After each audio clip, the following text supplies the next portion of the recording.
Very comfortable for Uruguay, wasn't it? Who will definitely provide serious opposition for either Spain or Portugal in the last 16. The Russians rather limped through, and the thoughts of Slaven Bilic, Martin O'Neill and Henrik Larsson after the break. So today's result means that Uruguay top the group. They'll be back in action on Saturday night in Sochi. They'll play the runners-up from Group B, which reaches its climax later today. That's Portugal against Iran and Spain against Morocco. Russia head to the Luzhniki on Sunday, and Saudi Arabia have just scored right at the end in Volgograd. Al-Dosari has scored. They now lead Egypt by 2-1. Mo Salah had put the Egyptians in front, and El Hadri, the Egyptian goalkeeper, saved the penalties. The oldest man ever to play in the World Cup, 45 years, 161 days. So we'll come back to that story because we want to talk about Uruguay, how good they were. We saw Colombia last night. There's a nice intensity and coherence about a couple of South American teams we've seen recently. Just beginning to get their act together. I think slow burner for Uruguay. The couple of games, they were unimpressive in their two victories. Today, I thought they did absolutely enough to win the game. You mentioned Colombia last night. They had played their first game virtually with 10 men for most of the match against Japan. They can play.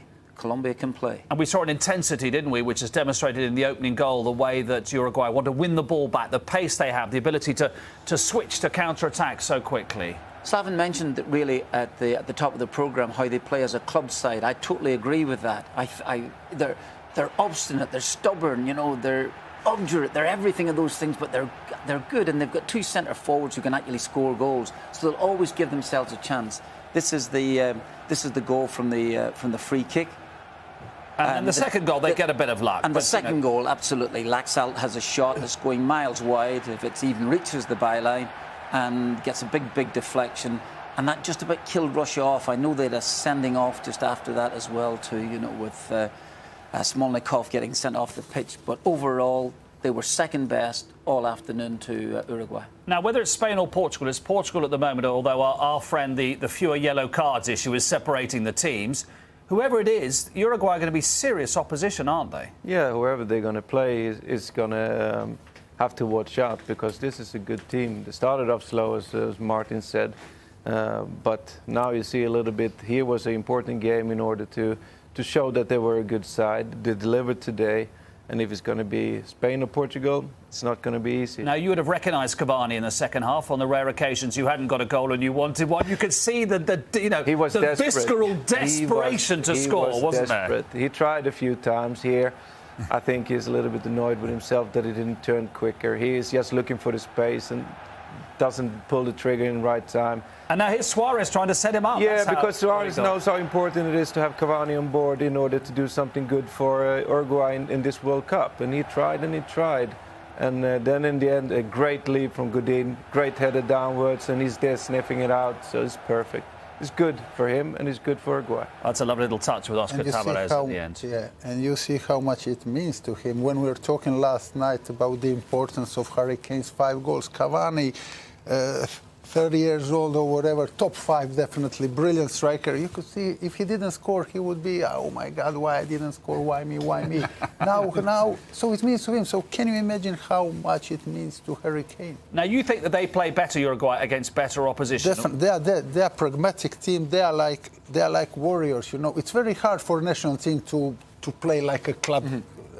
And it's not because of Godin and Jimenez. They help, but they really look like Atletico Madrid. In 4-4-2, in midfield they have those good enough on a ball, Vecino, Torreira, but not James Rodriguez type of players. No. But look at his pressing. Look the way they press.